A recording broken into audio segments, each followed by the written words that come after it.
जब तक विजय माल्या को कोर्ट ये घोषित नहीं कर देता कि आदमी गुनहगार है, Vijay Mallya would be treated as an innocent person. Number one. Number two, Vijay Mallya ji ने किसी के चाकू नहीं मारा, किसी का मर्डर नहीं किया। किसी भी आदमी को मौका न देना हमने ब्यूरोक्रेटिक ऑब्स्टिनेटी अपना रखी है। कई एग्जाम्पल्स हैं, हिंदुस्तान के बहुत बड़े बड़े कॉर्पोरेट हाउसेस ने प्रिंसिपल अमाउंट से भी कम पे सौदा किया है। अभी रिसेंटली जीएसटी, एक गरीब आदमी अगर दवाएं भी खरीदेगा तो जीएसटी देना होगा उसको, और 133 करोड़ रुपए में से कुछ करोड़ रुपया गवर्नमेंट ऑफ इंडिया ले सकी।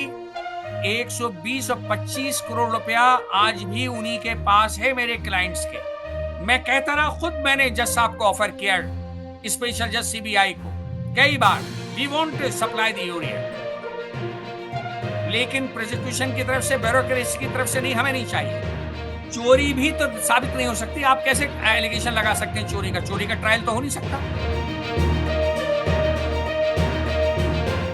विजय माल्या ने हाल ही में राज शामी के पॉडकास्ट फिगरिंग आउट में 9 वर्ष की चुप्पी तोड़ी और कई महत्वपूर्ण मुद्दों पर खुलकर बात की। ये 4 घंटे का इंटरव्यू था जिसमें उन्होंने अपने ऊपर लगे आरोपों, किंगफिशर एयरलाइंस की विफलता, भारत लौटने की संभावना और भारतीय व्यापारिक माहौल पर अपने विचार साझा किए। चलिए, इसी बात पे हमारे साथ जुड़े हुए हैं बाहर बारिकी जी। बाहर बारिकी जी, आपका स्वागत करते हैं। Thank you. सर, आज हम बात कर रहे हैं विजय माल्या जी के पॉडकास्ट पर। तो आपसे सबसे पहला मेरा ये सवाल है कि क्या विजय माल्या के भारत लौटने की शर्तें न्यायिक प्रक्रिया के अनुरूप हैं? जी, उसके अनुकूल ही हैं, और हर आदमी को ये राइट तो है कि वो इम्पार्शियल हेयरिंग और डिसेंसी एंड डिग्निटी का एश्योरेंस या उसका कॉन्फिडेंस ये रहे कि मुझे सही तरीके से ट्रीट किया जाएगा। चूंकि पास्ट के एक्सपीरियंसेस मैम इस तरह हैं कि जी। हर शरीफ आदमी डर सकता है, और जब तक आदमी को ट्रायल कोर्ट से लेकर सुप्रीम कोर्ट तक ये ना बता दिया जाए कि आदमी गुनाहगार है, उस समय तक वो आदमी इनोसेंट ही समझा जाता है। नरेश गोयल जी का एग्जाम्पल मैं आपको देना चाहूंगा। Example number one, Naresh Goyal ji की हालत जो जेल में हुई, उस दिन मैं बॉम्बे में था जब उनकी हेयरिंग थी। नरेश जी ने इतनी परेशानी के हालत में जज महोदय से ये कहा कि इस लाइफ से बेटर मैं मरना चाहूंगा, मुझे इलाज तक के लिए हॉस्पिटल नहीं ले जाया जाता, उनसे चला नहीं जाता, उनसे बोला नहीं जा रहा था। उनकी इतनी गंभीर हालत में भी जेल अथॉरिटीज ने उनके ट्रीटमेंट का कोई अनुचित इंतजाम नहीं किया। नंबर एक। नंबर दो, उससे पहले ब्रिटेनिया बैरन मिस्टर पिल्लाय चीख चीख के कोर्ट में उनके वकील कहते रहे कि इनको हॉस्पिटल में दिखवा दीजिए जज साहब, चूंकि वो भी जेल में थे। जज महोदय ने उनको हॉस्पिटल में दिखवाने तक की परमिशन नहीं दी, एंड अल्टीमेटली मिस्टर पिल्लाय की डेथ हो गई यहीं तिहाड़ जेल दिल्ली के अंदर। जो छोटे छोटे लोग हैं, ये वाकयात रोजमर्रा के हैं यहाँ। ये बड़े लोग थे तो इनकी खबरें आ गई। छोटे लोगों के किसी आदमी को आप डाल दें और उसका इलाज तक का प्रबंध न हो सके,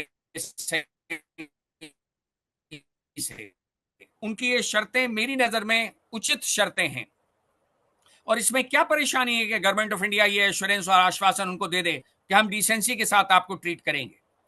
आप ये क्योंकि कहना जब ये चाहते हैं आदमी, कि कोई भी गवर्नमेंट आदमी, ऑफ इंडिया, जो हमारी गवर्नमेंट है, वो उनके साथ अच्छा व्यवहार नहीं करेंगी। लेकिन आप ये बताइए कि एक व्यक्ति जो देश से 9,000 करोड़ लेकर के भाग चुका है और दूसरे देश में जाकर के शिफ्ट हो गया है, और यहाँ से उसको सम्मन भेजा जा रहा है कि आपको आना है, आप कोर्ट में आ जाइए, आ जाइए, यहाँ पे भेजा, उसका वो इग्नोर कर रहे हैं। और साथ ही कि अपनी शर्तों पर आना, कि मैं कोर्ट में तब पेश होऊंगा जब मेरे कहने पर वहां ये यहाँ पर मुझे बुलाया जाएगा, मेरी शर्तों पे मुझे बुलाया जाएगा।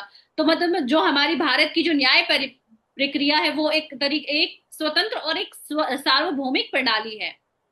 मतलब किसी अभिव्यक्त का ये कहना कि तभी लौटूंगा जब उसे ये शर्तें दी जाए, मतलब ये अपने आप में एक मजाक नहीं नहीं नहीं, मैं वो, है? देश के कानून नहीं का नहीं, अपने मजाक अपने उड़ाना नहीं है। मजाक नहीं उड़ा रहा है एक आदमी। कानून की आंख में जब ब्यूरोक्रेसी धूल झोंकने की कोशिश करती है, आप प्रोसिक्यूशन का रेट लीजिए कि कितने इनोसेंट लोगों को फांसा जाता है और कितनों को सजा होती है और कितना इक्विटर कंट्री का। जेल की हालतों को आप जाके देखिए, मतलब ओवर आपके क्राउडिंग है अकॉर्डिंग जेल्स। विजय माल्या जो है वहां एक वो आदमी बहुत को, इनोसेंट व्यक्ति हैं। आपके अकॉर्डिंग देखिए, विजय उस माल्या वक्त तक बहुत वो इनोसेंट आदमी, कोई व्यक्ति भी, मैं विजय माल्या की बात नहीं करता। हैं। देखिए, जब तक ट्रायल कोर्ट से लेकर हाई कोर्ट और हाई कोर्ट से लेकर सुप्रीम कोर्ट तक अंत में ये फाइंडिंग न दे रहे कि ये आदमी गुनाहगार है, उस वक्त तक वो आदमी इनोसेंट समझा जाएगा। ये हमारा इंडियन सिस्टम है।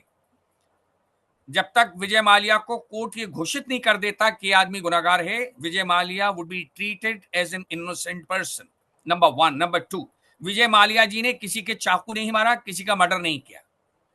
ज्यादा से ज्यादा एलिगेशन बहुत फार फेच्ड होगा तो डिफॉल्टर हैं वो बैंक के, और इतना बड़ा आदमी ऐसा भी नहीं हो सकता कि बिल्कुल ही वो मूड में ना हो। उनके स्टेटमेंट के मुताबिक 4 बार उन्होंने ऑफर किया कई साल तक बैंक को कि मैं ऋण चुकाना चाहता हूं, लेकिन जब बैंक ये शर्त रखेगा कि आप एक ही बार में चुकाइए, एक ही इंस्टॉलमेंट में, ये कभी कभी पॉसिबल नहीं होता है। और ये कंट्री के साथ विश्वासघात होता है बैंक्स का, चूंकि लॉस कंट्री का होता है। अल्टीमेटली नेशनल एसेट्स है कोई भी चीज। एक मिट्टी का कंकड़ भी नेशनल एसेट है मैम। अच्छा, जिस ये तरीके जो से राष्ट्रपति तरीके भवन से नेशनल एसेट है। उन्होंने भारत की अदालतों में पेश होने से इनकार किया, मतलब आपके अकॉर्डिंग अगर कोई सम्मन जा रहा है उसके अकॉर्डिंग अगर वो मना कर रहा है तो ये कोई गलत नहीं है। कोर्ट सम्मन का उल्लंघन किया और देश छोड़ करके वो भाग गए। अब वो अपनी शर्त मांग करके और ये कह रहे हैं कि भाई मैं अपनी शर्तों पे आऊंगा, वो आपके अकॉर्डिंग बिल्कुल ठीक है। अगर कोर्ट उन्हें सम्मन नहीं नहीं, भेजे शर्तें, उसमें वो आए ही नहीं। शर्तें देखिए, 2 शर्तें उन्होंने रखी हैं जो रीजनेबल है मेरी नजर में, and I am very clear about my my statement. Number one, impartial trial, जो कभी कभी नहीं होता है। कभी कभी वो फेल्योर इसलिए हो जाता है कि जब पुलिस और प्रोसिक्यूशन बहुत ज्यादा बेईमानी करने में कामयाब हो जाते हैं अदालत के सामने, हम्म। और डिफेंस कभी कभी अपना इनोसेंट प्रूव नहीं कर पाता, तो उसमें मिसकैरेज ऑफ जस्टिस का कॉन्सेप्ट है वो भी आ जाता है, तो आदमी डरता है।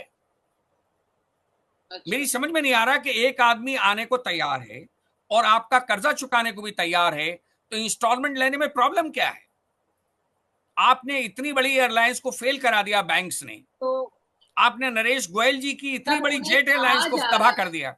जब उन्हें कहा जा रहा है कि आप आइए, जब उनको सम्मन भेजा जा रहा है कि आप कोर्ट में पेश होइए, आप यहाँ पे आप मतलब कितने पैसे तो उस पर्सन को बुलाने के लिए, उसके केस को मेंटेन करने के लिए लगाया जा रहा है, और वो व्यक्ति वहां से आ नहीं रहा और वो ये कह रहा है कि मुझे ये श्योरिटी दी जाए, मुझे ये दिया जाए, ना आने के 100 बहाने। और ये पॉडकास्ट अगर मैं आपको बता दूं कि पॉडकास्ट में जैसा लग रहा है कि अपील और खुद को पीड़ित बताना एक पब्लिक से, मतलब पीआर रणनीति ये लग सकती है कि आप पॉडकास्ट में आ रहे हैं और ये बता रहे हैं कि मैं बहुत इनोसेंट हूँ, मेरे को चोर ना कहा जाए, और मतलब उन्होंने एक वर्ड यूज किया था कि मैं भगोड़ा तो हो सकता हूँ लेकिन चोर नहीं हूँ, तो ये मेरे ऊपर इल्जाम ना मेरी लगाया नजर में जाए, वो नहीं तो भगोड़ा भी वो। नहीं है अच्छा, मैम, सॉरी। आपके मतलब वो आप वो ही आप नहीं है। किसी आदमी को चोर कैसे सकते आप?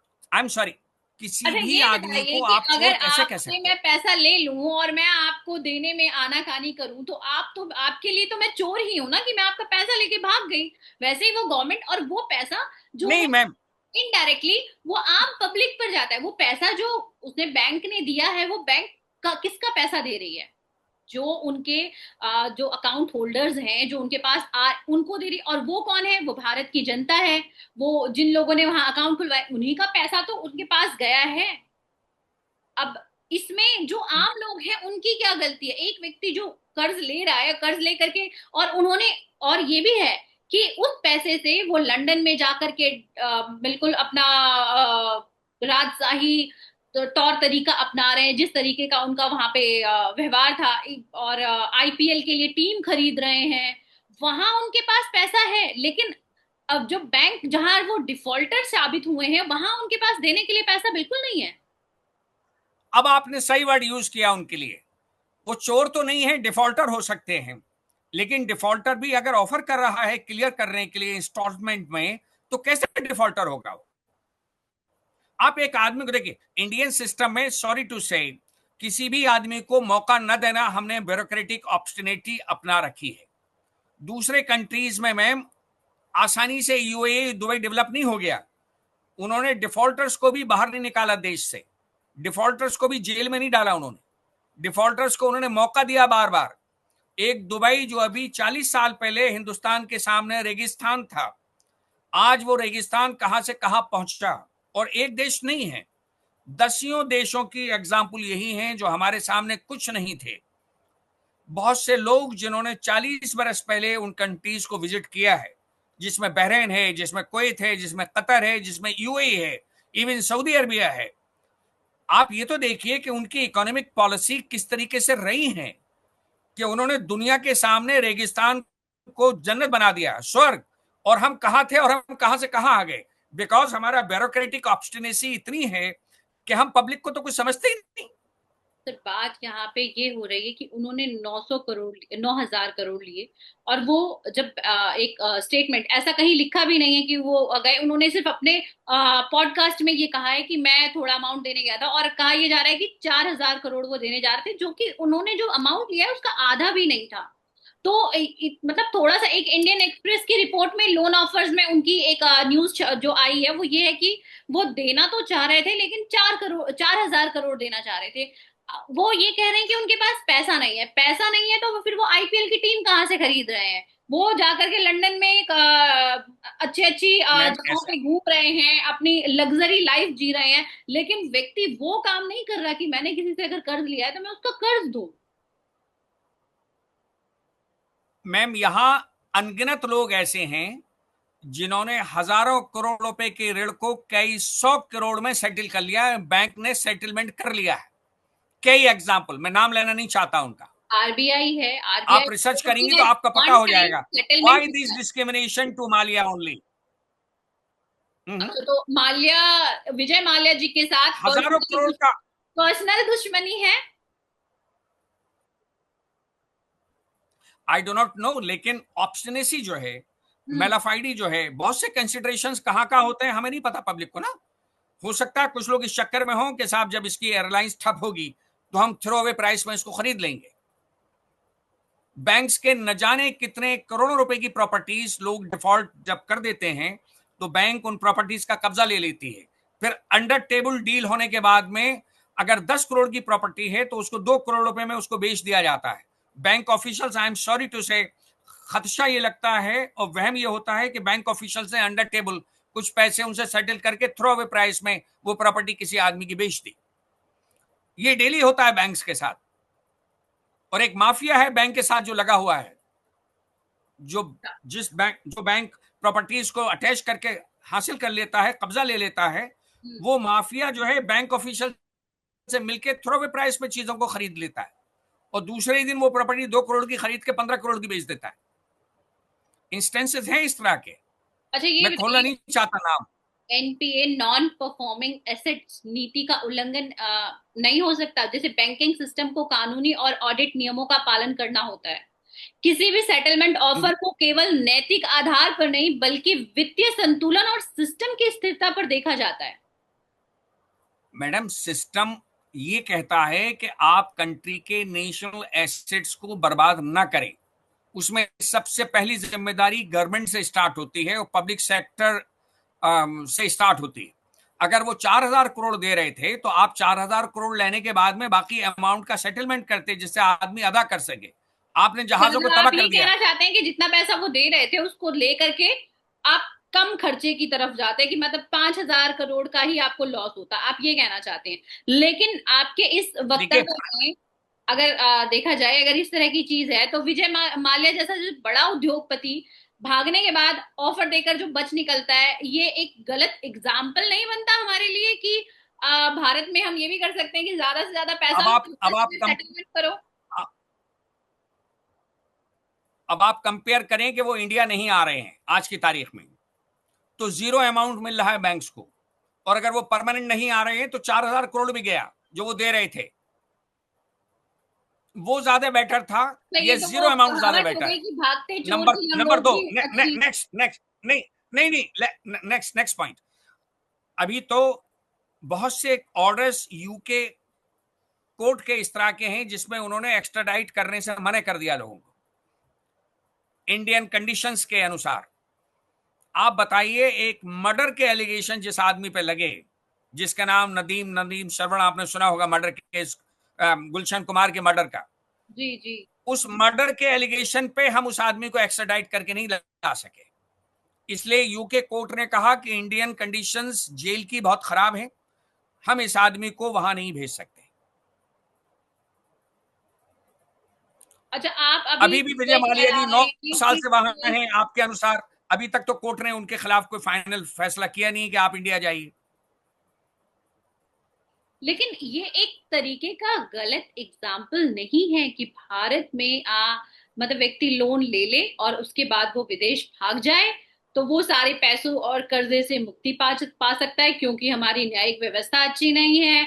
हम यहाँ उनके साथ डिसेंट तरीके से पेश नहीं आते हैं, उनके साथ व्यवहार गलत होता है, इसलिए वो अब पैसा देने नहीं आएंगे। ये तो एक बहुत अच्छी चीज हो गई। अब तो बहुत सारे लोग इस एग्जाम्पल से ये करेंगे कि भारत में पैसा लो, बैंकों से पैसा लो और दूसरे कंट्री में भाग जाओ, क्योंकि फिर नहीं उसके नहीं, बाद वो कह देंगे कि भाई वहां की न्याय व्यवस्था अच्छी नहीं है। आप मैम उनसे इंटरव्यू मैनेज कीजिए, मिस्टर विजय माल्या से। वही सब चीजें जानते हैं, निटिग्रिटीज, बैंक्स के क्या रिलेशंस रहे, क्या उनका बर्ताव रहा बैंक के साथ, बैंक्स का क्या रहा। बैंक्स भी बहुत से केसेस में बहुत अनजस्टिफाइड इंटरेस्ट लगाता है, कंपाउंड इंटरेस्ट, इंटरेस्ट पे इंटरेस्ट, पेनल्टी, ये वो अकड़म झकड़म, आदमी को तबाह करने में वो भी थोड़ा सा एहतियात नहीं करता बैंक जब तबाह करने पे आता है। आप देखिएगा कि 200 करोड़ रुपए अगर लिए हैं किसी आदमी ने तो 2000 करोड़ हो जाते हैं कुछ सालों में, पाइल अप ऑफ इंटरेस्ट। तो मतलब यहाँ पे गलती बैंक और की जहां है। तक मुझे नहीं पता कि बैंक की 100% है नहीं, लेकिन in most of the cases bank ऐसा करता है। लेकिन ये बैंक की गलती नहीं है कि एक आदमी सेटल करना चाहता है और बैंक ने सेटल नहीं किया। लेकिन एक आदमी की गलती नहीं है। बैंक भी तो वो मान इनोसेंट ले नहीं है ना। लंदन में महंगे बंगलों में रह रहे हैं, फॉर्मूला 1 टीम चला रहे हैं, जबकि भारत में हजारों कर्मचारी तनख्वाह के का इंतजार कर रहे हैं। जब इनका किंगफिशर की बात की जाए, सैलरी नहीं दे रहे हैं, लेकिन वो लंदन के महंगे बंगलों में आलीशान तरीके से रह रहे हैं, टीम्स खरीद रहे हैं। तो मतलब ऐसे व्यक्ति पे भरोसा करना बैंक का, ये सही है कि ऐसे व्यक्ति पे भरोसा किया जा सकता है? नहीं, बैंक क्या ये सर्टेन है कि वो पैसा बैंक का ही यूज कर रहे हैं वहां? विजय माल्या जी की जो बियर है किंगफिशर, पूरी दुनिया में सप्लाई होती है इंडिया से, पूरी दुनिया में। वो मामूली आदमी नहीं, वो बियर बैरन भी है पूरी दुनिया का, सर जिसकी मान तो इनकम कहें कि वो करोड़ों मामूली आदमी सैकड़ों नहीं करोड़ है, पर ईयर। लेकिन जी एक व्यक्ति जो इतना बड़ा कर्ज ले रहा है और कर्ज नहीं चुका रहा है, तो वो व्यक्ति फिर क्या हो सकता है, क्या कह सकते हैं आप? नहीं, मैं उनको ये नहीं कह रहा हूं कि वो बहुत ईमानदार आदमी है, लेकिन जो सिचुएशन उनके साथ है, वो जो उन्होंने बताई है अपने पोस्ट कार्ड में। नंबर दो, बैंक्स के हालात, क्या कोई एमिकेबल सेटलमेंट बैंक की तरफ से ऐसा नहीं हो सकता था कि विजय माल्या तैयार हो जाएं? जबकि वो कह रहे थे कि मैं सेटल करना चाहता हूं, उन्होंने बाहर भी कहा कि मैं I want to clear the debt, principal amount. न अच्छा। जाने कितने केसेस में मैम, न जाने कितने केसेस में बैंक्स ने प्रिंसिपल अमाउंट से भी कम पैसों में सौदा किया है, जब उन समझदार बैंकर्स को ये लगा कि जो मिल रहा है वो भी हाथ से चला जाएगा। कई एग्जाम्पल्स हैं, हिंदुस्तान के बहुत बड़े बड़े कॉर्पोरेट हाउसेस ने प्रिंसिपल अमाउंट से भी कम पे सौदा किया है अभी रिसेंटली। अच्छा, तो मैं आप उनके नाम नहीं अच्छा, खोलना चाहता, सब अखबार भरे भरे हैं उनके रिपोर्ट से। नहीं, आप ये कहना चाहते हैं कि जो और लोग गलती कर रहे हैं ये भी कर रहे हैं, तो क्या हुआ? बहती गंगा में हर कोई हाथ धो रहा है, हम भी धो लें तो क्या दिक्कत है? जब और भाग रहे हैं तो हम नहीं भी नहीं, हाथ हर कोई से मेरा मतलब नहीं, नहीं, आपने हर एग्जाम्पल कोई दिया से कि मतलब और भी नहीं बहुत है, मैं सारे लोग उनकी हैं जो हिमायत नहीं कर सेटलमेंट रहा। थोड़े से अमाउंट में सेटलमेंट कर रहे हैं, तो उनको भी सेटलमेंट करने का मौका मिले। तो इस तरीके से तो जितने ये बड़े उद्योगपति हैं वो तो फिर यही काम करेंगे कि हम पैसा ले लेते हैं और हमें चुकाना तो है नहीं, हम बाद में सेटलमेंट कर लेंगे, और इसका जो भुगतान भरना नहीं, पड़ेगा वो मैं भारत की जो गरीब जनता है उसको करना पड़ेगा, क्योंकि जो अपर क्लास लोग हैं मेरा ये उनको मतलब नहीं है, ना मैं उनको इनकरेज, मेरा ये मतलब नहीं है, ना मैं उनको इनकरेज करना चाहता हूं इस तरह के लोगों को, लेकिन एक तरफ तो ये मेरा व्यू पॉइंट, और उसका आउटकम देखिए इस व्यू पॉइंट का। हम्म। आपने हजारों करोड़ों रुपए के एयरक्राफ्ट जो नेशनल एसेट थे उनको तबाह किया। आपने जेट एयरलाइंस के हजारों करोड़ के जेट्स और एयरक्राफ्ट्स, उन तमाम जहाजों को जंग लगा के बर्बाद कर दिया। आपको क्या मिला नरेश गोयल जी से अंदर रखकर उनकी ये हालत करने में? आप कहीं कुछ सिचुएशन में जिसमें अलार्मिंग कंडीशन है, जिसमें नेशनल लॉस हो सकता है, गवर्नमेंट को आगे आके कुछ तो मदद करनी चाहिए लोगों की। लेकिन अभी जो सिचुएशन है, जैसा कि उन्होंने हाँ, पॉडकास्ट में बताया कि मैं ये करना चाहता था, वो करना चाहता था, ऐसा नहीं हुआ। अब लास्टली क्या होना चाहिए जिससे कि गवर्नमेंट को भी लॉस ना हो, भारत भारत सरकार को भी लॉस ना हो, मतलब हमारे और हमारी जो न्यायिक प्रणाली है उसको उसको भी आघात ना पहुंचे, क्योंकि उनके सम्मन देने पर वो बार बार इनकार कर रहे हैं कि नहीं, वो नहीं आ रहे हैं, पेश नहीं हो रहे कोर्ट में, एक तरीके से मैडम, बेइज्जती। तो ये इन सब न्याय चीजों से कैसे इस चीज का आपको क्या लगता है, क्या निवारण होना चाहिए? देखिए, न्याय प्रक्रिया का आदर हर आदमी करता है, वो भी करते हैं, ऐसा नहीं है। नंबर एक, न्याय प्रक्रिया की डिसेंसी, उसकी मेजेस्टी, उसकी प्रेस्टीज को 1 मिनट में मेंटेन हो सकता है अगर बैंक और मालिया दोनों एग्री हो जाएं किसी सेटलमेंट के लिए, और दोनों लोग कोर्ट में ज्वाइंट एप्लीकेशन लगा सकते हैं कि we have settled the dispute. After all ये कोई क्रिमिनल अफेंस था नहीं, ना ये कोई मर्डर है, ना किसी को चाकू मारा है, ना कोई फिजिकल ऑफेंस किया है उस आदमी ने। एक फाइनेंशियल इरेगुलरिटी या फाइनेंशियल ऑफेंस ही तो है। अच्छा। बैंक को भी थोड़ा फॉरवर्ड आना चाहिए और मिस्टर मालिया को भी थोड़ा और आगे आना चाहिए। दोनों को एक एमिकेबल सोल्यूशन और सेटलमेंट की तरफ बात करनी चाहिए। गवर्नमेंट को इंटरफेयर करना चाहिए, क्योंकि government is the sucker of the problem of every citizen of this country. जी। तो अगर गवर्नमेंट मीडिएट कराएगी, सॉफ्ट कॉर्नर थोड़ा सा होगा गवर्नमेंट की तरफ से, वो थोड़ा बैंक को समझाएंगे, थोड़ा मालिया को समझाएंगे, कई हजार करोड़ बैंक्स को मिल जाएगा, वो भी देश वापस आ जाएंगे, अपने कारोबार में और भी ज्यादा उन्नति करेंगे। चलिए, आपकी इस बात से ये सॉल्यूशन निकलता है कि विजय माल्या जो है वो मतलब चोर भी नहीं है, और नहीं, उनको भगोड़ा भी चोर नहीं तो नहीं कह कह सकते, सकते आप कैसे भगोड़ा कह भी सकते नहीं हैं कह चोर किसी सकते, आदमी? कुछ भी नहीं कह सकते, जबकि उन्होंने 9,000 करोड़ रुपए जो कर्ज लिया है और लेकर वो चले गए हैं। नेक्स्ट हम आपसे ये जानना चाहेंगे कि उन्होंने अपने इस पॉडकास्ट में कहा था कि भारत में, मतलब आपको भी लगता है कि क्या भारत में बिजनेस करना वाकई इतना कठिन है, या विजय माल्या अपनी असफलताओं का दोष सिस्टम पर डाल रहे हैं? मैम देखिए, ब्यूरोक्रेसी का जो रवैया है हमारे देश में वो इतना सख्त है कि उनकी अकाउंटेबिलिटी कहीं नहीं है। लीडर्स की और मिनिस्टर्स की अकाउंटेबिलिटी तो हम पार्लियामेंट में हमारे दूसरे पार्लियामेंटेरियंस जो हैं वो उनको अकाउंटेबल ठहराते हैं, उनसे डिबेट भी होती है, उनसे क्वेश्चन आंसर भी होता है। क्या ब्यूरोक्रेसी से कोई क्वेश्चन आंसर का प्लेटफॉर्म इंडिया में है? मेरी नजर में नहीं है। आप किसी ब्यूरोक्रेट से आसानी से मिल भी नहीं सकते। गेट पर एक रिसेप्शनिस्ट बैठा हुआ है, वो आपको मिलने ही नहीं देगा। अगर अपॉइंटमेंट भी साहब से, चपरासी से भी अपॉइंटमेंट है तो आप ऊपर नहीं जा सकते जब तक के ऊपर के पियोन साहब ये ना कह दें कि हाँ इन्हें अंदर भेज दीजिए। वो तो राजा महाराजाओं से भी ज्यादा उनके स्टेचर हैं इस कंट्री में। और जो थर्ड बार्ट हैं, उनका आप जाके देखिएगा कितनी फैसिलिटीज उन्होंने हासिल कर रखी हैं इस मासूम आवाम के पैसे की कॉस्ट पर। जीएसटी, एक गरीब आदमी अगर दवाएं भी खरीदेगा तो जीएसटी देना होगा उसको। आप 10 रुपए की पूरी खरीदेंगे तो आपको जीएसटी देना पड़ेगा। पानी खरीदेंगे आप तो जीएसटी देना पड़ेगा। और कितनी फैसिलिटीज ब्यूरोक्रेट्स को है, किसी ने पूछा आज तक पार्लियामेंट में? सबसे ज्यादा ऐश की जिंदगी तो उन्हीं की है, राजा महाराजाओं से भी ज्यादा। नेताओं का तो यह हाल है कि आप अभी कल चले आइए, आप बुरा भला कह सकते हैं नेता को उसके घर पर जाके कि आप ये काम नहीं कर रहे हैं, ये काम नहीं कर रहे हैं, और नेताजी को सुनना पड़ेगा। लेकिन हम नेता को तो गालियां देते हैं, लेकिन ब्यूरोक्रेट्स को कोई नहीं देता हमारे समाज में। तो आप चाहते हैं कि ब्यूरोक्रेट जो है उनसे मिलना इजी हो, और जो नेता होते हैं वो बहुत इजीली उनको हम कुछ भी जा करके बोल सकते हैं। इजीली अवेलेबिलिटी रहती है, चाहे कितना ही बड़ा मिनिस्टर हो। अपनी कॉन्स्टिट्यूंसी के लोगों से तो मंत्री जी मिलते ही हैं लेकिन दिल्ली उनका के ये अंदर। लेकिन उनका ये कहना है सर कि अब बिजनेस, भारत में बिजनेस करना बहुत कठिन है। तो आपको क्या लगता वही है कि ब्यूरोक्रेटिक हर्डल्स। भारत में सच में बिजनेस करना इतना कठिन है? अगर वो कह रहे हैं तो बिजनेस का एक्सपीरियंस तो उस आदमी को है ना, क्योंकि मामूली आदमी तो है नहीं। अगर मैं मतलब कहूं तो मेरी बात समझ में आती है कि भाई मैं क्या जानूं बिजनेस के बारे में।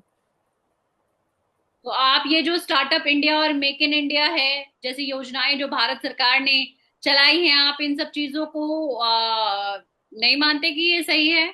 सरकार ने नहीं, बिजनेस को बढ़ावा देने मेरा के लिए स्टार्टअप मेरा इंडिया, मान आत्मनिर्भर मेरे भारत। मानने न मानने से मेरे ना मानने न मानने से कोई तात्पर्य नहीं है मैम, लेकिन मुश्किलें हैं आप ये कह रहे हैं कि वो, अगर वो ये कह यहाँ। रहे हैं कि बिजनेस नहीं यहाँ पे जम सकता, तो जो एप्पल है, फॉक्सकॉन है, टेस्ला है जैसी वैश्विक कंपनियों ने भारत में निर्माण इकाइयां स्थापित ये जो कर रही हैं, तो फिर तो ये गलत है। वो इतने बड़े एस्टेब्लिशमेंट्स हैं मैम कि बड़े से बड़ा ब्यूरोक्रेट उनकी जाके खुशामद करता है। अच्छा। उनके सामने कौन टिक सकता है चंद मिनट के लिए? वो तो खैर बाहर के लोग हैं, मल्टीनेशनल्स। यहाँ के जो बड़े बड़े कॉर्पोरेट हाउसेज हैं उनके सामने ब्यूरोक्रेट जा सकता है क्या? ऑब्जेक्शन लगा सकता है उनकी फाइल में, इसलिए कि उनके हाथ इतने लंबे हैं कि वो ब्यूरोक्रेट साहब का ट्रांसफर करा देंगे 2 मिनट में। लेकिन अगर हम बात करें तो राधा कृष्णन दमानी जो हैं, डी मार्ट वाले, पेटीएम वाले विजय शेखर शर्मा तो यहाँ के हैं और चला रहे हैं। नवनीत नहीं, सरीन है। तो ये लोग तो फिर मेरा एग्जाम्पल मतलब ये गलत ही नहीं है है कि उनके हिसाब से। मेरा मतलब तो ये बहुत नहीं है मुश्किल कि है हर बिजनेस आदमी परेशान। स्टार्ट करना। कुछ लोगों को मैम, कुछ लोगों को हर्डल फेस करनी होती है, कुछ हर्डल्स को मैनेज कर लेते लेकिन हैं। आप अपने हर्डल्स को गवर्नमेंट के सर पर अगर आप ये करते हैं कि नहीं भारत में करना मुश्किल है, ये तो आपकी कमी है ना। अगर आप ये कहें कि नहीं, मैं अब उन्होंने अपने पॉडकास्ट में कहा कि मैं 28 29 जो मुख्यमंत्री हैं उनके साथ बना करके रखता था, तो आप में गलती है। आप खिला रहे हैं, आपको लग रहा है, आपको अगर आप तरीके से काम करेंगे, अगर आप लाइसेंस बना करके सिस्टमेटिक तरीके से अगर आप काम करते हैं, आप खुद ईमानदार हैं, तो मुझे नहीं लगता कि ईमानदारी से काम करने के बाद आप अपने आप को नहीं बना सकते। मैम ये बताइए कि अगर 100% आदमी ईमानदार है और पॉलिटिशियंस भी और ब्यूरोक्रेट्स उसको परेशान नहीं करते हैं, तो जब हुकूमतें गिरती हैं स्टेट की, वो जो खबरें आती हैं कि पैसा दिया गया और खरीदे गए 50-50 करोड़ में एक एक एमएलए, ये खबरें हैं, पता नहीं रूमर है या नहीं है। अगर ये सच है तो फिर ये पैसा कहां से आता है? अच्छा। तो और आप क्यों गिरा रहे हैं? आप क्यों नहीं चलने देते सरकारें दूसरी पार्टीज की? After all they are also Indians ना। सर इसका बिजनेस और से हम अगर वो लोग लिंक सब नहीं सच्चे करेंगे। हैं, इसका सब सच्चे बिजनेस। हैं, अभी महाराष्ट्र की एग्जाम्पल लीजिए आप। जब उद्धव ठाकरे जी की सरकार गिराई गई तो एमएलए को महाराष्ट्र से दूर क्यों रखा गया? अगर वो ईमानदार थे सब और कोई प्रॉब्लम ही नहीं थी, तो हाउस को क्यों नहीं फेस किया उन लोगों ने दूसरे दिन, तीसरे दिन? वो अपना स्टेट छोड़ के गुवाहाटी और दूसरे स्टेट्स में जाते फिर रहे। आपका कहने का मतलब ये है कि भारत में बिजनेस करने के लिए बेईमान होना पड़ेगा? मेरा ये मतलब नहीं है। मेरा ये मतलब है कि कुछ लोग तो परेशानी फील करते हैं, तभी तो उसने ऐसी बात कही है ना। ये हाँ, तो कुछ लोगों में वो शामिल हैं और उन्हें परेशानी हो रही है, राइट? तभी तो उन्होंने एक बात बोली है। मतलब वो एक न अच्छे जाने कितने अच्छे कॉर्पोरेट हाउसेज बिजनेसमैन है। मैम इस वो कंट्री एक से। अच्छे अच्छे बिजनेसमैन है, लेकिन उनके साथ जो हमारी न्यायिक व्यवस्था है, जो हमारा पॉलिटिकल राजनीतिक जो व्यू है और जो पॉलिटिशियंस हैं, उन्होंने उन्हें करने नहीं दिया। अदरवाइज वो बहुत अच्छे बिजनेसमैन थे, राइट? नहीं नहीं नहीं, मेरा ये मतलब नहीं है मैम। लेकिन जो आदमी बोल रहा है ये, उसमें सब्सटेंस भी हो सकता है। गवर्नमेंट और जो कंसर्न डिपार्टमेंट्स हैं उनको गौर करना चाहिए कि किस हद तक इनकी बातों में कुछ सब्सटेंस नजर आता है, कुछ सब्सटेंस नजर नहीं आता। अच्छा। मतलब आप मुझे बताइए, पॉलिटिकल पार्टीज के पास कितने पैसे हैं आजकल? बहुत सी।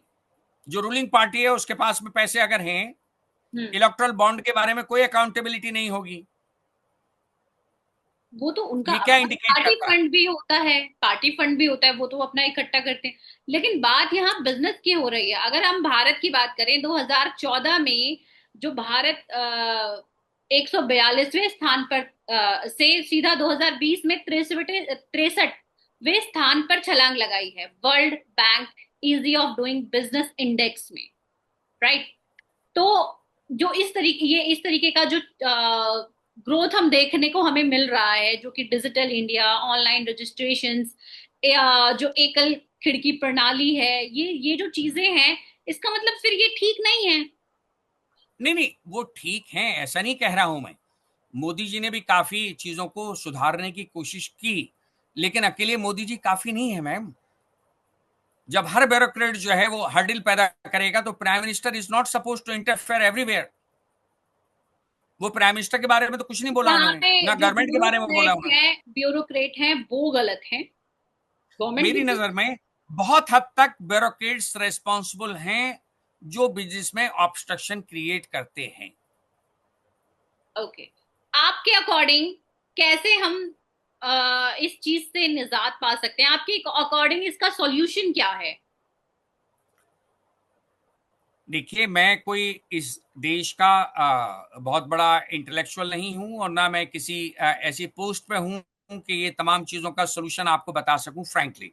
लेकिन प्राइम मिनिस्टर साहब जब पहला इलेक्शन लड़ रहे थे, तो उन्होंने ये नारा दिया था कि लेस गवर्नेंस, पब्लिक का पार्टिसिपेशन ज्यादा होना चाहिए, उन पे गवर्नेंस कम होना चाहिए, हर्डल्स कम होना चाहिए, उनका नारा था। और बहुत हद तक उन्होंने उस सिलसिले में कोशिश की होगी, तभी बहुत सी आसानियां भी आई हैं और बहुत से सेक्टर्स बहुत इंप्रूव हुए। जैसे रेलवे में बहुत इंप्रूवमेंट है। इम्प्रूवमेंट हुई है, किराया तो बढ़ गया सर। अरे किराया तो मैम ऐसा है कि गवर्नमेंट बेसिकली कितनी सब्सिडी देती है उस पर। कितनी? हाँ, एक एक टिकट पर ऑलमोस्ट 50%। सब्सिडी है? यस। सर अगर आप बात आप सब्सिडी की देखिए करें टिकट तो पे लिखा होगा, हर सब्सिडी का टिकट पर। वही बेनिफिट अगर लखनऊ का है। किराया आप दिल्ली से शताब्दी जैसी ट्रेन का देखें, किराया बढ़ना तो नेचुरल है मैम, तेईस स्वाभाविक है। सौ रुपए 2300 आप है। दिल्ली अगर आप दिल्ली से लखनऊ जा रहे हैं तेजस जैसी ट्रेन में, तो 2300 रुपए आप किराया दे रहे हैं। अमाउंट ज्यादा है। मैडम तेजस जो है वो वीवीआईपी ट्रेन है, लेकिन उससे भी उसके ऑलमोस्ट बराबर की ट्रेन हैं जिसमें 1,1200 रुपए किराया है। शताब्दी, वंदे भारत। तो अब ये आप कहें साहब मैं 360 380 प्लेन में तो चलूंगा, लेकिन किराया मेरा वो होना चाहिए जो इंडिगो का है। ये तो अनुचित बात है ना। मतलब आपको लग रहा है कि आप जब बहुत रेलवे में हाई क्लास सुधार हुआ है? सफर करेंगे तो रेलवे में मेरी नजर में तो सुधार है। स्टेशन को मैं देखता हूं काफी साफ है। पहले साफ नहीं रहा ट्रेन भी करती थी? कई नई चली हैं जैसे वंदे भारत।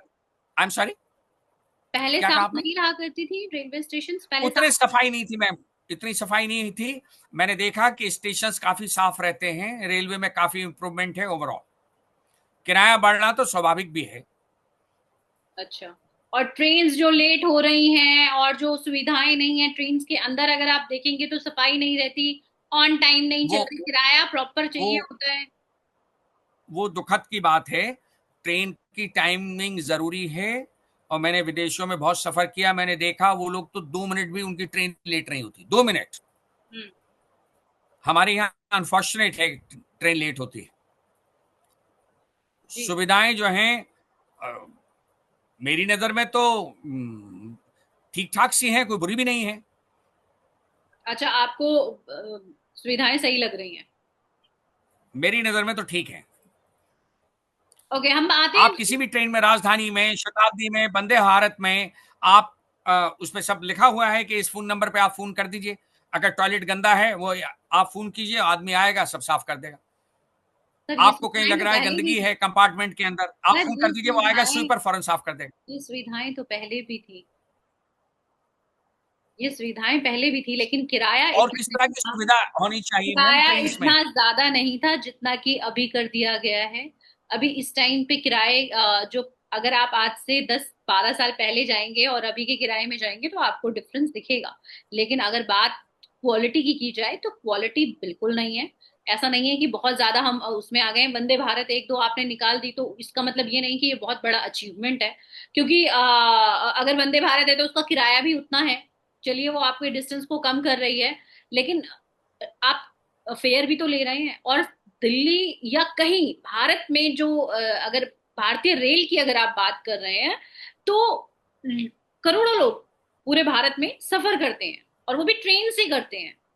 तो जो ज्यादा सफर करने वाले लोग हैं ना, वो नॉर्मल ट्रेन जो होती हैं उसमें करते हैं। और उसमें आज भी अगर आप अगर दिल्ली से लखनऊ की बात कर रहे हैं, वो आप कभी कभी सफर करते हैं और एक चुनिंदा सीट पर बैठते हैं। बट जो रेगुलर कर रहे हैं ना, आप उनकी हालत देखिए, वो वही है। किराया बढ़ा है, वो लटक के ही जाते हैं। आप ट्रेन क्यों नहीं निकाल रहे हैं? आप फेयर बढ़ा रहे हैं, ट्रेन निकालिए, लोगों को कम कम दिक्कत हो। मेट्रोज आपने बनाई हैं। मैम, ट्रेन ज्यादा चल सकती हैं जितनी भी, मेरे अनुसार उतनी चल रही हैं, इसलिए कि आपके पास जो तो ट्रैक्स लटक है के ना, क्यों जा पटरियां रहे हैं हैं। सर? नहीं, मैं अभी क्लियर करता हूं। जो आपकी पटरियां हैं वो तो ब्रिटिश पीरियड की ही पटरियां हैं, एक जाने की एक आने की। जहां चार चार पटरियां होना चाहिए, दो ही पटरियां हैं पिछले 50-60 साल से। आपको पटना है बेसिक ट्रेन आप ज्यादा चलाएंगी तो चलेंगी कहाँ? तो ये भी पटरियों तो को देखिए ना। बढ़ाना चाहिए ना सर, पटरियों को, तो लेकिन ऐसी। वो बढ़ाना चाहिए, गवर्नमेंट उसमें काम कर रही है, लेकिन काम स्लो हो रहा है काफी। जो हमारे यहाँ होता है 2 साल का काम, हमारे यहाँ 20 साल में होता है। चलिए हम बिजनेस पर आते हैं, तो आपके अकॉर्डिंग भारत में बिजनेस करना, विजय माल्या ने जैसा स्टेटमेंट दिया था कि कठिन है, आपको भी लगता है कठिन है? तो अनडाउटेडली। और जो सफल बिजनेसमैन हैं वो तुक्के से सफल हो गए हैं। उनका नहीं, उनकी तुक्के नहीं। वो उन्होंने अपना अच्छी तरीके से लीगली, मोरली मैनेज किया होगा। ऐसा नहीं है, ऐसा तो नहीं है कि जीरो यहाँ चांस है, यहाँ बहुत अच्छे चांसेस भी हैं। लेकिन वो आदमी विजय माल्या जैसा कोई मामूली आदमी नहीं है। वो आदमी अगर कह रहा है कि यहाँ डिफिकल्ट है तो कुछ तो सब्सटेंस होगा ना बात में। मामूली आदमी नहीं है। जिस व्यक्ति ने अपने एम्प्लॉयज को पेमेंट नहीं दिया, जो भारत का पैसा लेकर के चला गया, तो ऑब्वियसली वो व्यक्ति मामूली नहीं है, कह सकते हैं आप। देखिए, उन्होंने उसमें माफी मांगी है अपने एम्प्लॉयज से। अगर बैंक उनके ऑफर को मान लेता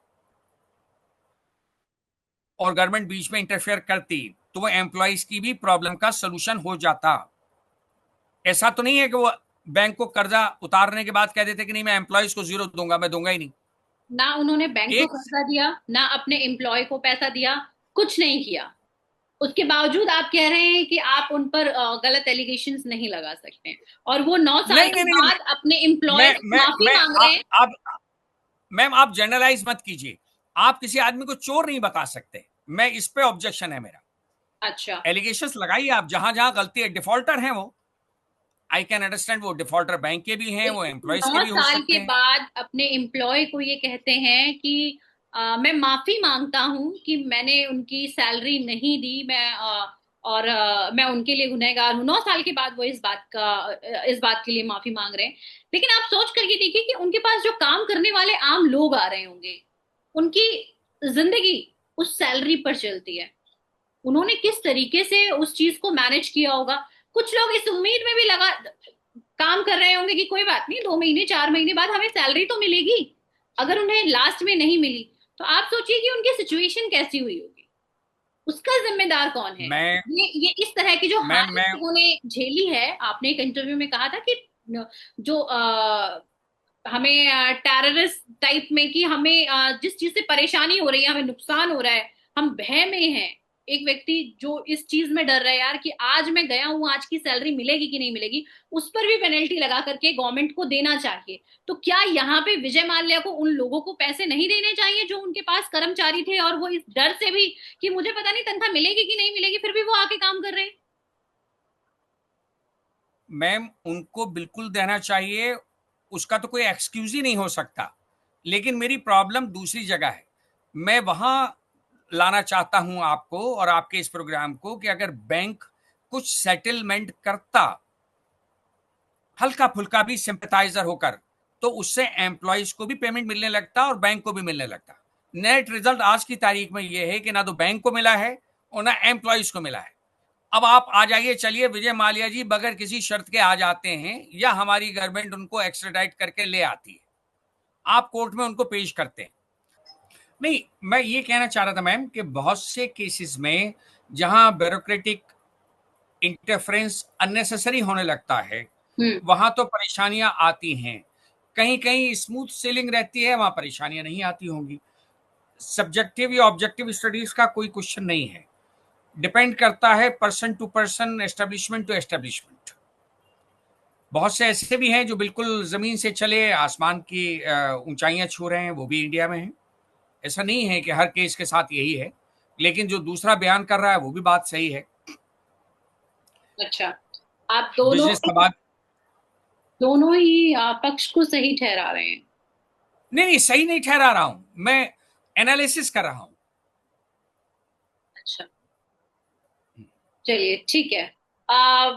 नेक्स्ट एक बहुत बड़ा सवाल लोगों के मन में इस चीज को लेकर के आया है कि उन्होंने एक स्टेटमेंट दिया था कि क्या प्रणब मुखर्जी के साथ कोई बातचीत का कोई कानूनी प्रभाव हो सकता है। उन्होंने बताया कि उस टाइम के जो वित्त मंत्री थे, अ, और पूर्व केंद्र मंत्री भी हैं प्रणब मुखर्जी, उनके वो कह रहे थे कि उनको बता करके वो देश छोड़ करके गए हैं और उनके साथ सारी बात हुई थी।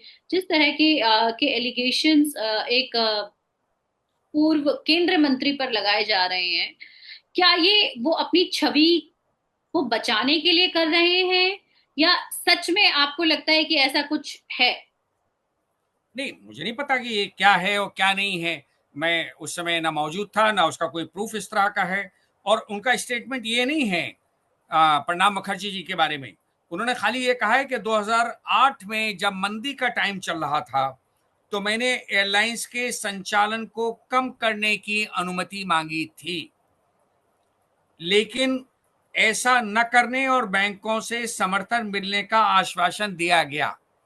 एज ए फाइनेंस मिनिस्टर अगर उन्होंने ये आश्वासन दिया है, तो ये मॉरलिटी के ग्राउंड पे या ब्यूरोक्रेटिक के ग्राउंड पे या एक मिनिस्टर के होते हुए उन्होंने इस तरह का अगर ऐसा आश्वासन दिया, तो ये कोई बुरी चीज नहीं थी।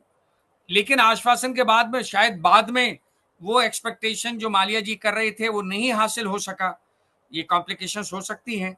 लेकिन मिनिस्टर्स के बारे में तो मैंने आपको बताया कि काफी हेल्प करते हैं मिनिस्टर्स कभी कभी जनता के लोगों की।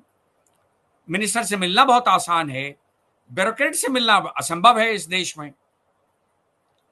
एमपी से आप जब चाहें सुबह उसके बंगले पे जाके मिल लें, आप कॉन्स्टिट्यूंसी के आदमी है, मिनिस्टर से जब चाहें मिल लें। लेकिन क्या सिर्फ बातचीत के आधार पर किसी पूर्व केंद्र मंत्री को जवाबदेह ठहराना उचित है? नहीं नहीं, जवाबदेह नहीं ठहरा रहे हैं, वो एक खाली रेफरेंस में उन्होंने बात कही है कि लेकिन मेरी सीरियसनेस यहां तक थी कि मैं फाइनेंस मिनिस्टर से मिला और उन्होंने मुझे आश्वासन दिया। एक पासिंग रेफरेंस में बहुत सी चीजें होती हैं, वो उसको लीगल डिफेंस के तौर पे नहीं पेश कर रहा है। It's not his defence. यहाँ सर इस बात पर ये भी सिद्ध होता है कि तत्कालीन वित्त मंत्री ने, उस समय के जो वित्त मंत्री, बैंकों को जानबूझकर लोन जारी करने या एनपीए छिपाने की सलाह दी हो, तो ये अनुचित इस प्रभाव। तरह का कोई मिनिस्टर ऐसा नहीं करता मैम। लेकिन लेकिन ये तो कह सकते हैं कि भाई बैंक के कुछ डिस्क्रिशनरी पावर्स भी होते हैं ना मैम। हर बोर्ड का बैंक का एक बोर्ड होता है, बोर्ड के डायरेक्टर्स होते हैं। वो कुछ केसेस में जिसको वो समझते हैं कि हम इसमें कुछ रियायत कर सकते हैं, तो बोर्ड के पावर्स होते हैं कि वो रेट ऑफ इंटरेस्ट को भी कम कर सकते हैं, लेकिन रेट ऑफ इंटरेस्ट को वेव भी कर लेकिन सकते हैं। सिर्फ बातचीत होना किसी भी प्रकार की कानूनी जवाबदेही नहीं बनता। जब तक कि कोई लिखित में आदेश ना हो या उस बात पर बातचीत का कारण स्पष्ट रूप से अवैध कार्यवाही सिद्ध ना हो। मैम वो अपने केस के डिफेंस में ये पॉइंट नहीं ले रहे हैं, ना वो कोर्ट में ले सकते हैं कि अगर बाई चांस किसी फाइनेंस मिनिस्टर ने ये एश्योरेंस भी दिया है, तो ये डिफेंस नहीं हो सकता केस का। अच्छा, लेकिन जी हाँ। माल्या ने जो आरोप लगाए हैं वे महज एक तरफा बयान है। अगर बात करें तो यहाँ पे जिस मंत्री के ऊपर उन्होंने कहा है, वो सिर्फ एक एक तरफा बयान की, चलो वो अपने आप को बचा रहे हैं। कि मैं इतना सही था कि मैं उनके पास गया, मैंने बात की, ये किया वो किया। ये अपने आप को सही साबित करने की भी तो रणनीति हो सकती है कि हाँ मैं मैम बहुत सही व्यक्ति हूँ, मैंने तो, मैम या मैं यहाँ तक पहुंचा था। हर आदमी को यह अधिकार है कि वो अपने बचाव में कह सकता है बहुत सी चीजें, लेकिन ये अधिकार अल्टीमेटली कोर्ट का होता है कि वो उस डिफेंस को माने या ना माने। लेकिन आदमी का प्रेजेंटेशन अपने आप को ये साबित करने के लिए कि मैं इतना गुनहगार नहीं हूं जितना समझा जा रहा है, इसमें क्या बुरा है? सर यहाँ पे वो अपनी छवि को सही करने के लिए भारत की कानून व्यवस्था पर, राजनीतिक प्रणाली, ये सारी चीजों पर एलिगेशंस लगा रहे हैं कि प्रणब मुखर्जी का भी नाम उन्होंने लिया कि वहाँ मैंने उनको सारी चीजें बताई कि मुझे अपने इस प्रॉब्लम को सॉल्ट आउट करना है, मैं कर्ज से मुक्ति पाना चाहता हूँ और अपना कर्ज चुकाना चाहता हूँ। और आर्थिक मंदी के टाइम की आपने बात की कि उन्होंने कहा कि मैं काम को थोड़ा कम कर दूं, तो वो चाह रहे थे कि वो करना चाहते हैं। लेकिन क्या हम इस पॉडकास्ट को ये नहीं मान सकते कि वो अपनी छवि सुधारने की, 9 साल के बाद एक व्यक्ति अपनी चुप्पी तोड़ रहा है। 9 साल तक वो व्यक्ति कहाँ था? मैम, ये जरूरी नहीं है कि 9 साल या 18 साल में उसने चुप्पी तोड़ी है तो वो आदमी झूठ बोल रहा है।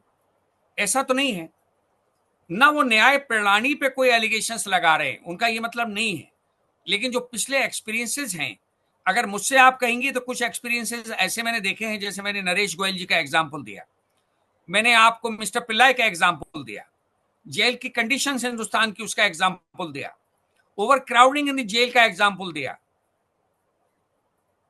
4,000 की कैपेसिटी में लोग, 12,000 लोग अगर रह रहे हैं उसके अंदर, तो एक आदमी जिसकी परवरिश या जिसका वे ऑफ स्टैंडर्ड लाइफ का स्टैंडर्ड थोड़ा सा गनीमत है या बेटर है, कि क्या इस ओवर क्राउडिंग जेल के अंदर वो पॉसिबल हो सकता है?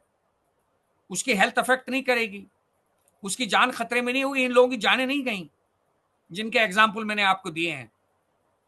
अच्छा, तो ये आपके अकॉर्डिंग ये है कि उनको एक जो व्यवहार है, जो वो कह रहे हैं कि उनको एक वीवीआईपी एक तरीके से ट्रीटमेंट मिले, जो वीवीआईपी आम नहीं लोगों कह रहे हैं को, वो। जो आम लोगों के साथ वर्ड सलूक वीवीआईपी का किया इस्तेमाल जाए, नहीं हुआ है मैम। जो वर्ड आम वीवीआई लोगों का के इस्तेमाल नहीं साथ, हुआ।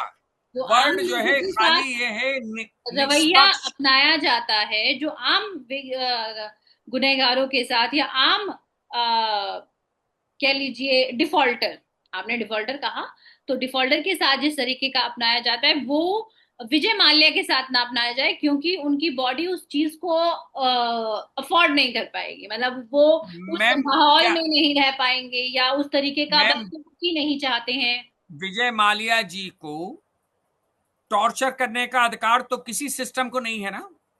टॉर्चर करने का तो मैंने अधिकार यूरिया किसी भी ए, ए, डिफॉल्टर को एक नहीं है। पॉइंट एक पॉइंट में कंप्लीट कर देता हूं। मैं यूरिया घोटाला के 2 फॉरेनर्स, क्या 3 फॉरेनर्स थे उसमें, तीनों का वकील रहा हूं एक पॉइंट ऑफ टाइम में। उसमें 2 एक्यूज पर्सन टर्किश नेशनल हैं। उन लोगों को जेनेवा से गिरफ्तार किया गया, उन्होंने एक्सट्रेडिशन को वहां प्रोटेस्ट किया, और अल्टीमेटली यूएस सुप्रीम कोर्ट ने गवर्नमेंट ऑफ इंडिया की ये अंडरटेकिंग ली, जो मिस्टर मालिया की नॉलेज में नहीं होगा।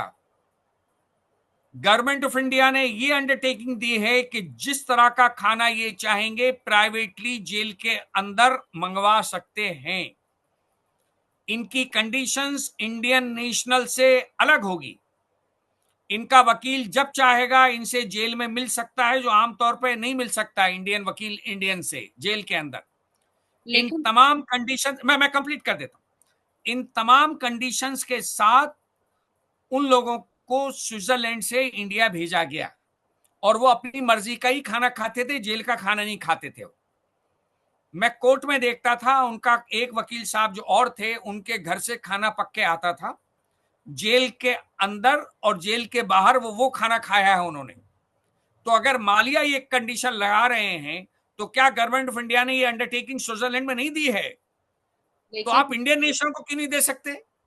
भारत में एक सबके लिए समान कानून है, तो हर व्यक्ति मैम जिस व्यक्ति का, मतलब मेरा आपसे ये कहना है, कल हम एक टॉपिक पे भी बात कर रहे थे कि जो कानून है, जो न्याय है, वो सबके लिए एक बराबर है। तो एक व्यक्ति को इतना अच्छा ट्रीटमेंट मिलना, एक को नहीं मिलना, ये जो दोहरा चरित्र है न्याय का, ये क्यों पेश किया जा रहा है? मैम, मालिया जी ये नहीं कह रहे हैं कि गवर्नमेंट अपने खर्चे से मुझे ठीक ठाक खाना दे। ना वो फॉरेनर्स ये कह रहे थे कि गवर्नमेंट अपने खर्चे पे हमें खाना खिलवाए। उन्होंने कहा हमारे खर्चे पर हम अपनी मर्जी का खाना खाएंगे। तो ये फिर जो और डिफॉल्टर हैं वो भी कर सकते हैं ऐसा? ये तो आप गवर्नमेंट ऑफ इंडिया से पूछिए कि उन्होंने ये अंडरटेकिंग स्विट्जरलैंड में क्यों दी है। मालिया जी को क्यों नहीं दे रहे आप, इंडियन सिटीजन को? क्योंकि अच्छा। मालिया जी अगर नरेश गोयल की हालत को देखकर और पिल्लाई की हालत को देखकर भयभीत हैं, तो ये क्या भय सही नहीं है उनका? अच्छा, आपके अकॉर्डिंग उनकी जो मांग है वो जायज है? नहीं नहीं, मांग मांग इसमें क्या नाजायज है जब आप ये कह दें कि मुझे गरिमापूर्ण व्यवहार का आश्वासन दे गवर्नमेंट ऑफ इंडिया। तो तो आप ये मतलब है कि जब आप उनके गरिमापूर्ण नहीं साथ करेंगे तो आप आदमी को टॉर्चर करेंगे।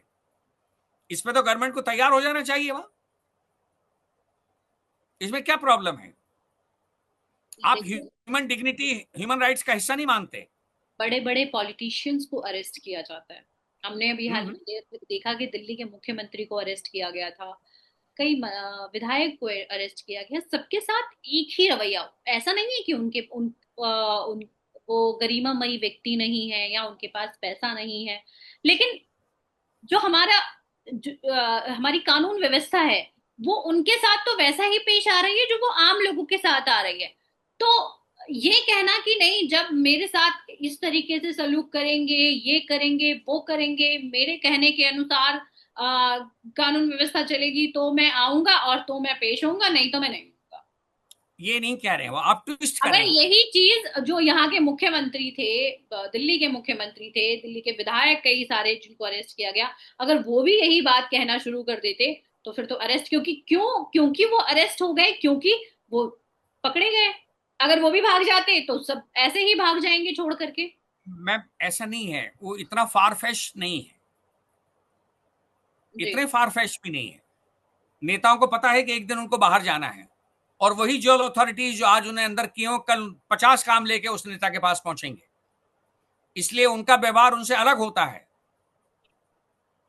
अच्छा। तो हाँ, मालिया जी से होगा वही नहीं होगा, मुझे नहीं पता किस तरीके से मैनेजमेंट होगा, लेकिन एक आदमी को आप इन एग्जाम्पल पे बिल्कुल गौर नहीं कर रही ma'am. I am sorry to say कि नरेश गोयल जी का क्या हालत किया। टॉर्चर नहीं किया उस आदमी को। तो फिर आप जो इस पिल्लाई को व्यवस्था की टॉर्चर बात नहीं कर किया। रहे हैं कि जेल जेल में उनको डेथ नहीं हुई पिल्लाई की। तो ये तो सबके लिए फिर एक इक्वल कानून बनाना चाहिए कि सबको यही चीज जिसके पास पैसा है वो अफोर्ड करे, उनको लॉयर भी मिले, उनको सबके लिए बनना चाहिए मैम, सबके लिए बनना वही चाहिए। वही मैं आपसे कहना चाह रही हूँ कि जी ये फिर स्पेशली विजय माल्या या बड़े उद्योगपतियों के लिए या ब्यूरोक्रेट के लिए क्यों, ये हर किसी के लिए, इसको फिर एक कानून बनाना चाहिए ना। मैडम, मिस्टर विजय माल्या क्या मांग रहे हैं आप उस पर 1 मिनट तो रुक के गौर कीजिए। उन्हें क्या एश्योरेंस चाहते हैं वो? इम्पार्शियल ट्रीटमेंट, इम्पार्शियल हेयरिंग, इसमें क्या गलत मांग रहे हो? तो एक उन्हें गरिमापूर्ण व्यवहार, इससे क्या गलत कह रहे हैं वो बताएं आप मुझे।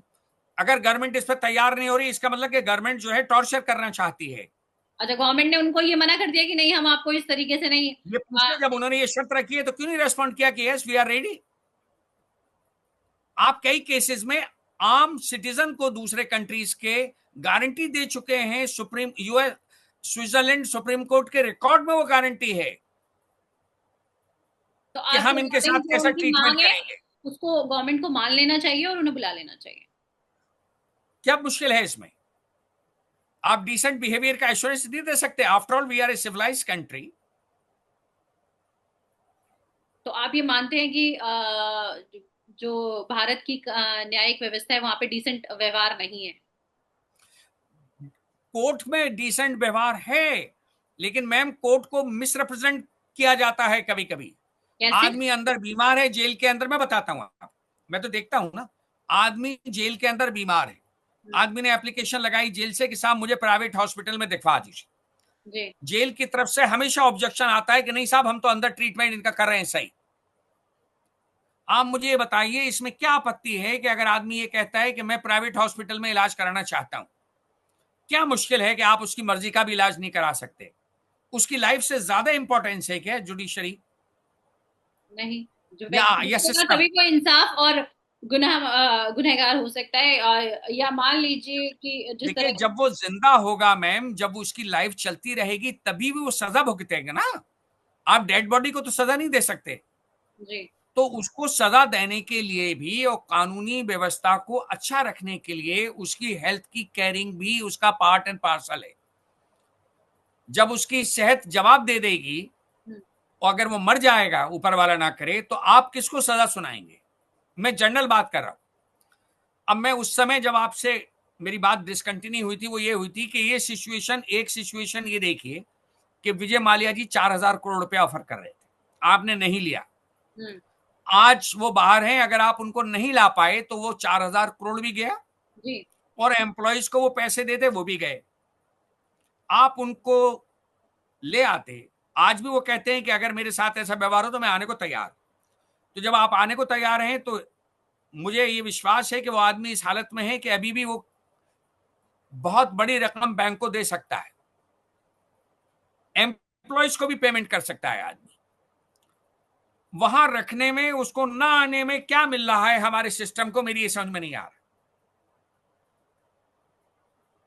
तो हमारे सिस्टम को ये करना चाहिए कि उनके इस पॉडकास्ट को देख करके उनसे कांटेक्ट करना चाहिए और उनको बुलाना चाहिए, और जो भी राशि बकाया है उसे धीरे धीरे करके, और उन्हें काम करने की आजादी देनी चाहिए भारत में, बिजनेस क्या करने। परेशानी है इसमें?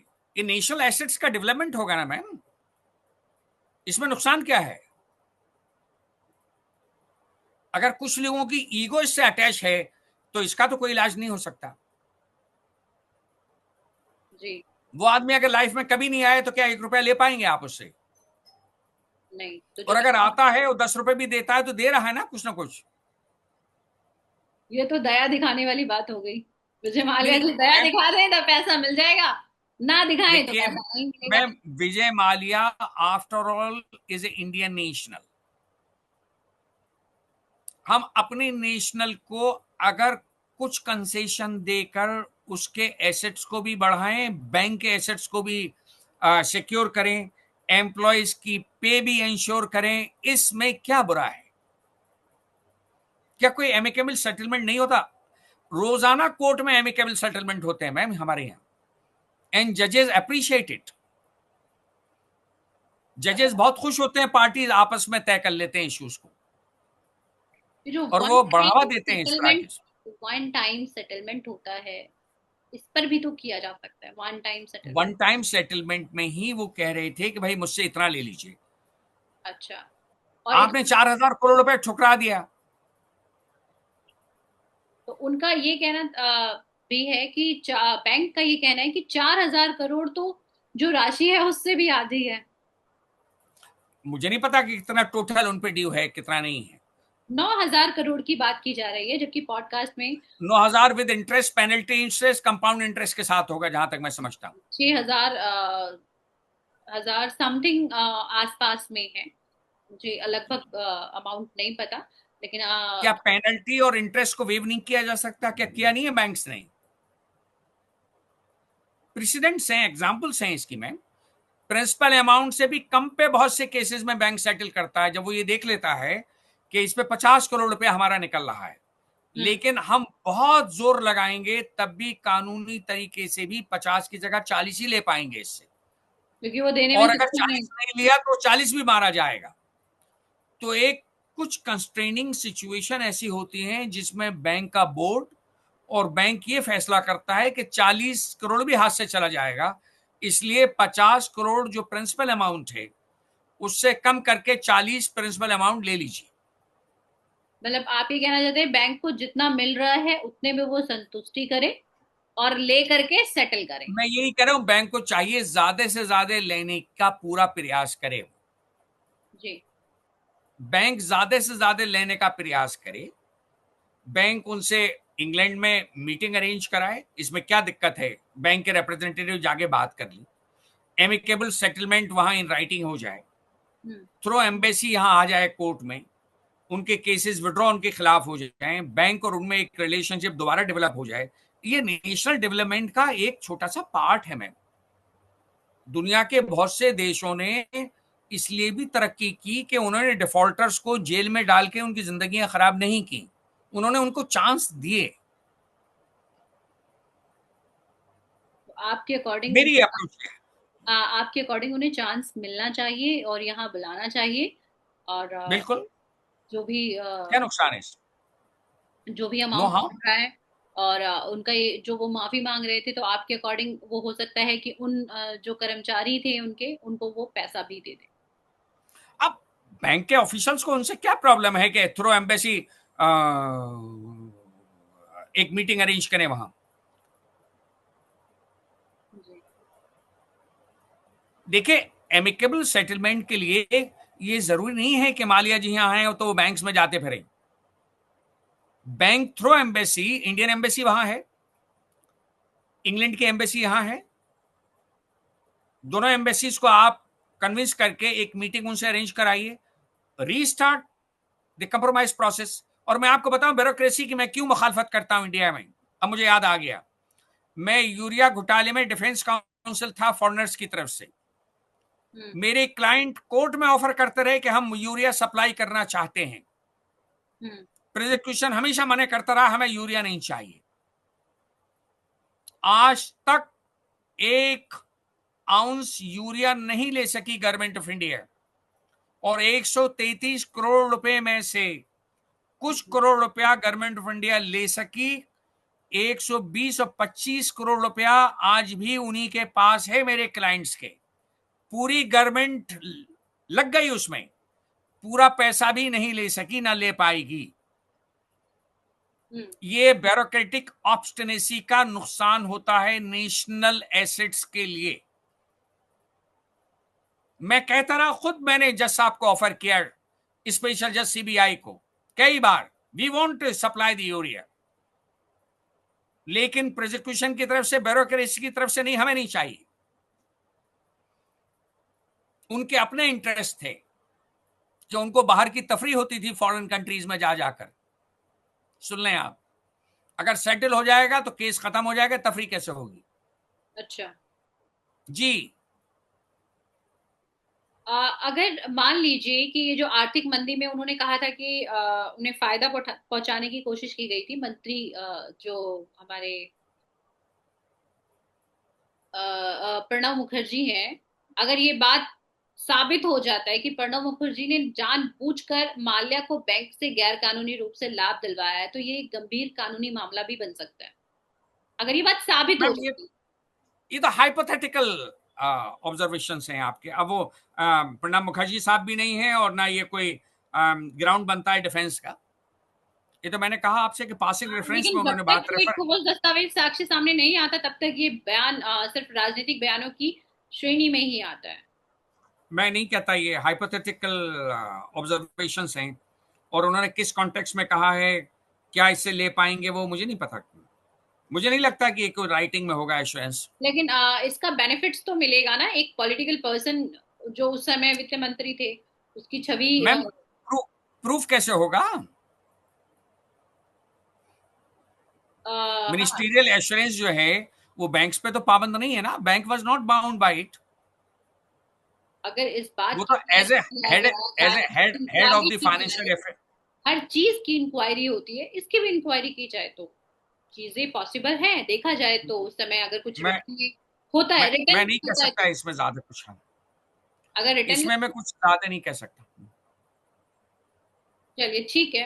आपने विजय माल्या जो जी जो हैं, उनके पॉडकास्ट से रिलेटेड जो भी सवाल लोगों के जहन में थे, उनको थोड़ा सा साफ किया है, और आपके अकॉर्डिंग जो विजय माल्या ने अपने स्टेटमेंट में कहा है कि सबसे बड़ी बात, ये बहुत न्यूज और खबरों में आया है कि मुझे चोर ना कहा जाए, मुझे आप भगोड़ा कह सकते हैं, और ये एक बड़ी बात है जिसमें आपने कहा हम वो भी नहीं कह सकते, हम उन्हें ये कह सकते हैं वो एक डिफॉल्टर है, और कोई नाम उन्हें ना दिया जाए, वो व्यक्ति सही है, और जो जिस तरह की मांग वो हमारे कानून प्रणाली, कानून व्यवस्था, जो हमारी न्यायिक व्यवस्था है उसे मांग रहे हैं, उसको वो पूरा करें। हमारी सरकार को, हमारी गवर्नमेंट को पूरा करना चाहिए, उनका वेलकम करना चाहिए और उनको बोलना चाहिए कि आप आइए और जो पैसा बकाया है वो दीजिए और अपने कर्मचारियों को दीजिए ताकि प्रॉब्लम सॉल्व हो। जी आप नहीं नहीं, ये आप कई कई चीजें मिक्स कर दी मैम।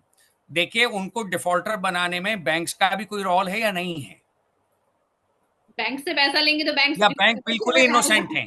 बैंक एक आदमी ऑफर कर रहा था, आपने जबरदस्ती उसको डिफॉल्टर बनाए रखा। तो पैसा तो उन्होंने बैंक से लिया। एनपीए का भी लॉ ये है मैम कि the moment a person even offer to part payment, NPA नहीं कंटिन्यू रहेगा। हम्म। जी, बैंक्स की भी कोई गलती है? आपने बैंक्स को तो बिल्कुल क्लीन चिट दे रखी है। मतलब यहाँ पे बैंक गलत है। नहीं, एनालिसिस कीजिए, मुझे नहीं पता गलत है या नहीं है। आपने वन साइडेड विजय माल्या के पीछे जो हाथ धोके पड़ गई हैं आप, I think it's not justified. I am sorry to say. नहीं हम एक हाँ हाँ ये देखिए, मेरा अपना हम ओपिनियन नहीं है, ये जो हम न्यूज़पेपर में कई सारी जगहों पे ये छापा गया है, ये वो मैम का कहना है छापा, कि वो व्यक्ति ये पता कह नहीं। रहा है कि मैं चोर नहीं हूँ, और जबकि उनको चोर कहा गया कि वो छोड़कर चले गए, देश चले गए, कोई जवाबदेही नहीं है, देखिए, कोई कुछ नहीं करना, तो इसके ऊपर है आई ये। एम मेरे I am point of sorry, view नहीं है। हमने अनपार्लियामेंट्री वर्ड हमारी मीडिया ने या कुछ लोगों ने उनके बारे में यूज किया कि वो चोर है। It's a totally unparliamentary language. न जाने कितने मैं कहती हूँ, जब डिफॉल्टर्स तक हैं। कोई गुनाह साबित ना हो उस व्यक्ति को गुनहगार नहीं कहना चाहिए। चोरी भी तो साबित नहीं हो सकती। आप कैसे एलिगेशन लगा सकते हैं चोरी का? चोरी का ट्रायल तो हो नहीं सकता। आप डिफॉल्ट का ट्रायल ही तो करेंगे। वो हम्म। कहां ये क्रिमिनल केस बन रहा है उस आदमी के खिलाफ? जी। सिविल केस है प्योरली। आप सिविल केस में कैसे चोर कह देंगे किसी को? डिफॉल्टर कह सकते हैं। फिर कुछ रेस्ट्रेन तो करना पड़ेगा ना। ह्यूमन डिग्निटी हर आदमी की है ना मैम। चलिए, आप उसकी आपने डिग्निटी से खिलवाड़। जवाबों से कई लोगों के मन में चल रहे सवालों का बहुत कुछ जवाब मिला होगा। और बाकी खबरों के लिए आप जुड़े रहें हमारे साथ और देखते रहें air news. Thank thank you you. Very much. Thank for this honour.